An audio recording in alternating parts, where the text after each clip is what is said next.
Treb numbers came out the other day, and the June 2020 numbers look really strong. What are you seeing?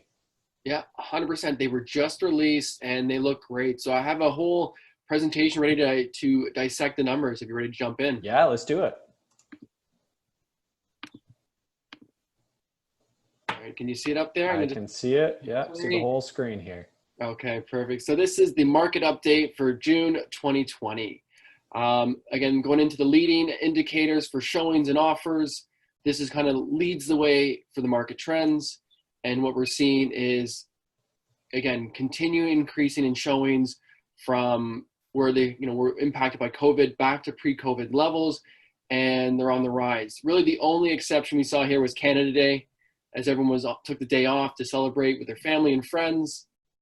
Showings have been consistently going up. Mm-hmm. Now, if you look at the week-over-week numbers, so this is the month-over-month numbers first, you can see, again, for where we were a month ago, everything's up. Showings, offers, new listings, sold, everything except for that Canada Day Wednesday, which it plummeted. I wasn't working that day. It doesn't look like anybody else was either.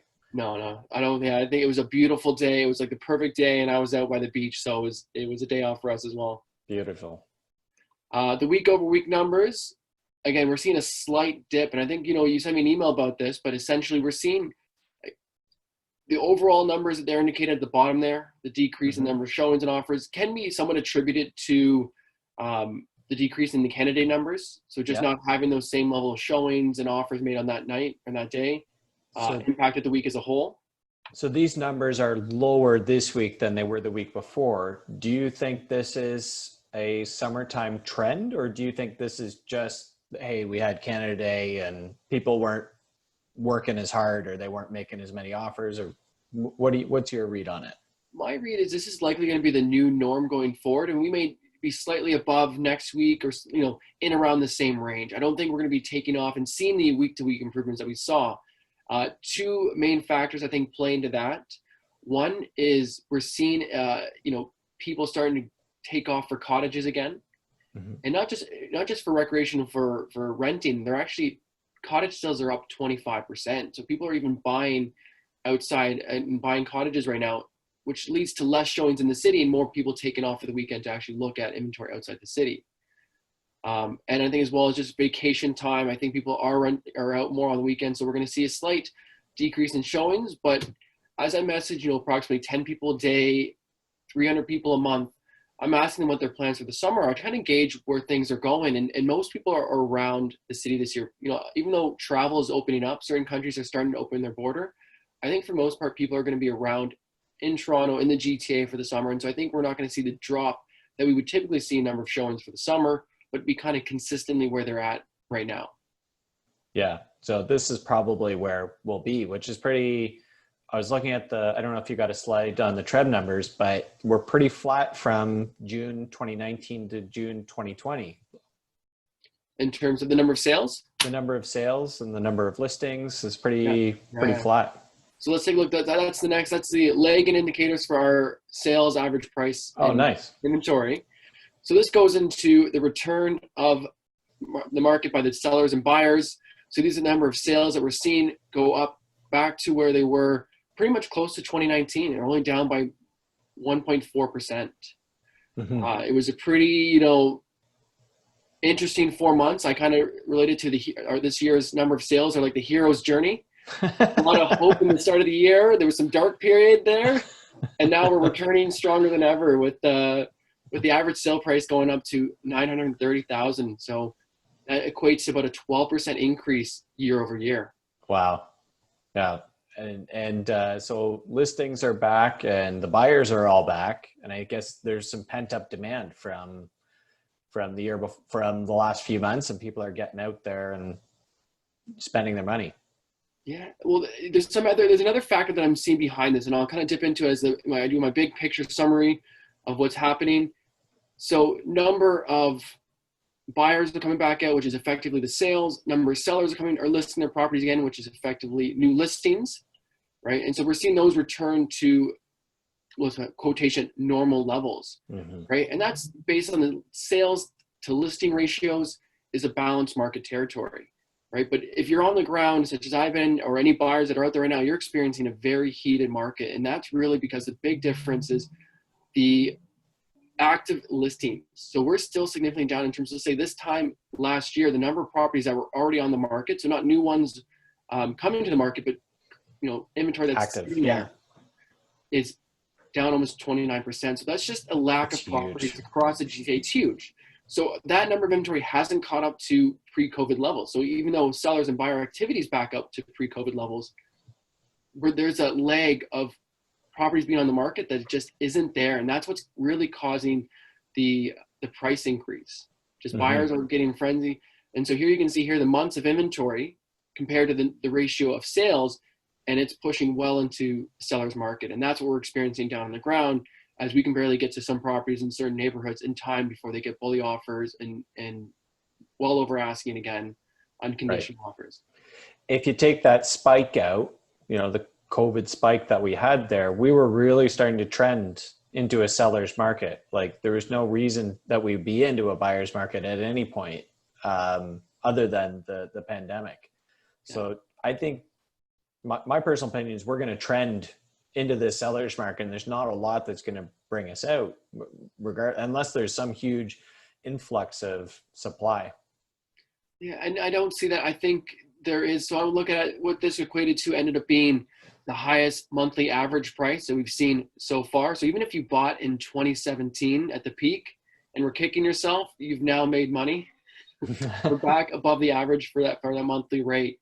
And so what my predictions are going forward is, new sales will continue to happen as there is, year to date. If you look at the chart on the right, year to date number of buyers that are buying, there's about 15,000 buyers that have not bought yet.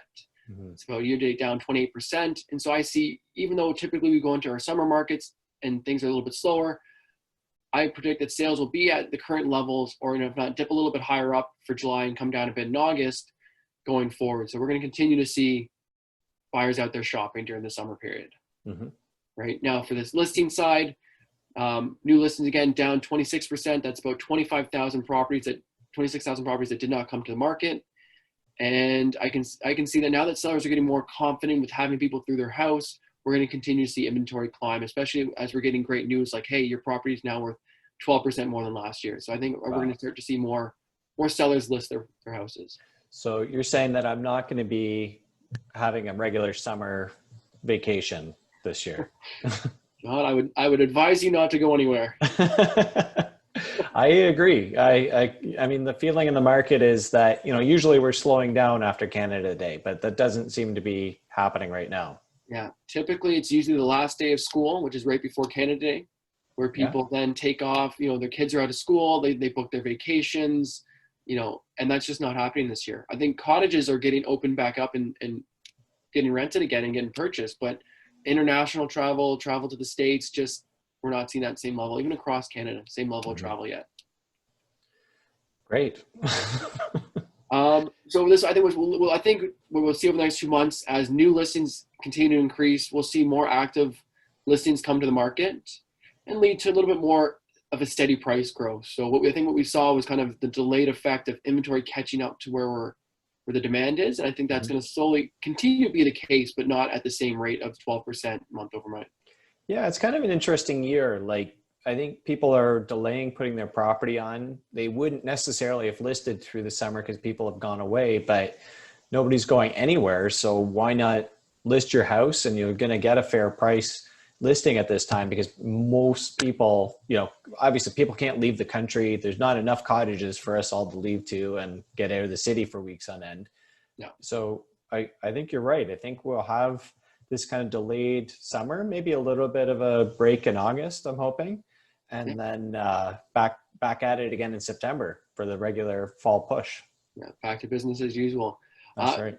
The only interesting trend that I'm noting, and I'm trying to look for as many statistics as I can find on this, is that, so here's the average, sales and average sale prices for the 416 area code versus 905. And you can see that for the 416 area, the number of sales are still significantly down for detached 10%, semis 21%, even condos are still down 13%. Wow. Compared to 905, which detaches up 10% in terms of number of sales that we see at this time. And even townhouses, even semis are, well, they're slightly down, not as much as we've been seeing for semis in the city. And prices for both areas are up significantly. So we're seeing a push, an increase for the number of properties being purchased outside the 416 area. And I'm seeing that even with the calls that I'm getting now from listing appointments of sellers saying, hey, you know what, I'm looking, to have that extra office or that bigger backyard. And they're calling me about listing their house in the city and potentially moving to Burlington, moving to Stouffville, even Kingston area. And so these are the type of calls I'm starting to see more of. And I think it's a growing trend to watch going forward, is how during this time, how many people are going to be migrating out of the city. Yeah. I think people are sick of kind of being stuck in their little box in the city, and they're looking at the properties that are available and outside. So say somebody does want to list their house, what's a couple things that they should do before having you in as a realtor? Like how should they be preparing? Yeah. I mean, the two biggest concerns that I get from when I sit down with the seller is, one is safety. And what I can reassure, anyone who's even thinking about listing is that we've been doing this now for about 4 months. And so the safety protocols are there for agents, whether it's the buyers coming in or you list your property, the masks, the gloves, the more virtual tours and 3D property houses to basically allow buyers in safely into your house, right? Having the hand sanitizer bottle there, having certain features of closet doors. So we're all used to this protocol now, and so is the buyers. So it's getting safer. And sellers are gaining confidence with the decrease in number of COVID cases. Even the fact that yesterday was the first reported day in a month, there was 0 COVID-related deaths. So we're on the rise in confidence.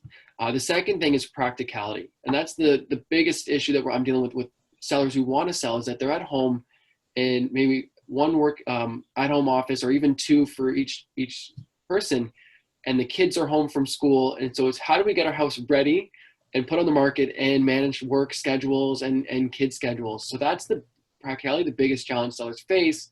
And what I'm advising them is that, I have a team in place. So a lot of agents do in terms of handymen, movers and storage, stagers. So maybe taking off, renting something, a cottage for a week and taking off during showing, so that you don't have to be in the property at the time, and just getting it ready for the market, because right now is incredibly hot.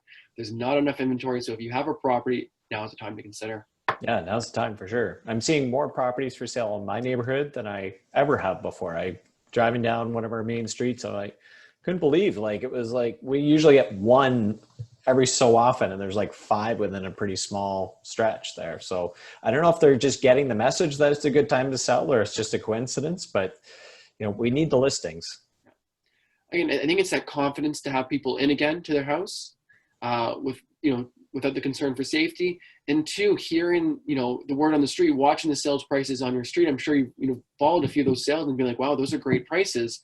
Maybe now, I was thinking about selling, maybe now is the time to do it, especially if you don't have enough space, or you're not planning to renovate and you need to get out and get more backyard, or upgrade your house, or downgrade. That's right. Move to the suburbs, move to the country.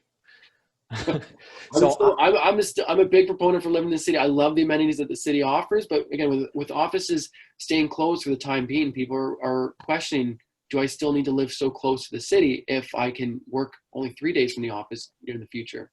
Well, I mean, we've made all our decisions based on quality of lifestyle, right? And for a long time, that was the commute time.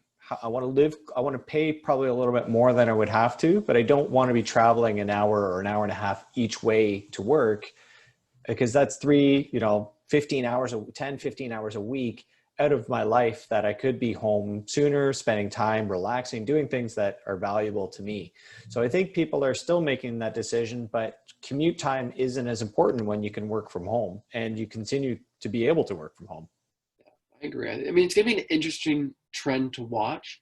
As even I look at myself personally and saying, I was eager to come back to the office because I like the office environment, whether it's colleagues, whether it's staying up to date with people in my office and what they're doing, or whether it's just having that peace and quiet away from home.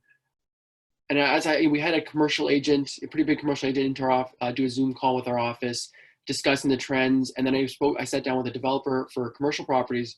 You were talking about listing his property, and I was asking him about commercial trends and what they're seeing. Maybe for the next year, office is going down, but the return of the office in 2021, even 2022, they're less concerned about a decrease in office usage. And really, they're seeing a decrease in retail and the increase of industrial as things go e-commerce. So, I mean, their prediction for the next few years is the office goes back to business as usual. Yeah, wishful thinking, I think, on their behalf. Potentially. Yeah. So I need a vacation, Paul. Like, what are you seeing? Do you have any top spots or secret Paul Lapas spots that I should know about if I'm looking for a day trip? I mean, nothing secret, but I'll tell you, my favorite places have been so far has been Brickworks with my kids. Yeah. And it's a simple getaway just to park there and go exploring and look for frogs, turtles, ducks. Like, it's just, my kids are all between the ages of 4 and 8. And so it's just a great escape for them to run around and explore, kind of be outdoors. And they really love that. I live in the beaches. So Yeah. getting down to the beach, even during the week or on the weekends, always a great escape and just spending a day there. Nice. And I think one of my places I'm going to check out next that I just heard opened up was the Toronto Island and the ferry. Oh, is that open now? You can book ferry tickets in advance. It's limited capacities. I think they're running at half capacity in terms of number of ferries and people allowed on. But to me, was biking to Toronto Island and then biking around Toronto Island was always a favorite activity of mine. Yeah, that's a good one. I think we'll have to check that one out soon. All right, thanks for the tips, Paul. Another great conversation. I'm looking forward to catching up again next week. Yeah, try and stay cool during this time, and we'll. The weather's heating up more than the market, so that's right. I didn't think that was possible. Yeah. All right, Paul. See you next time. We'll talk soon.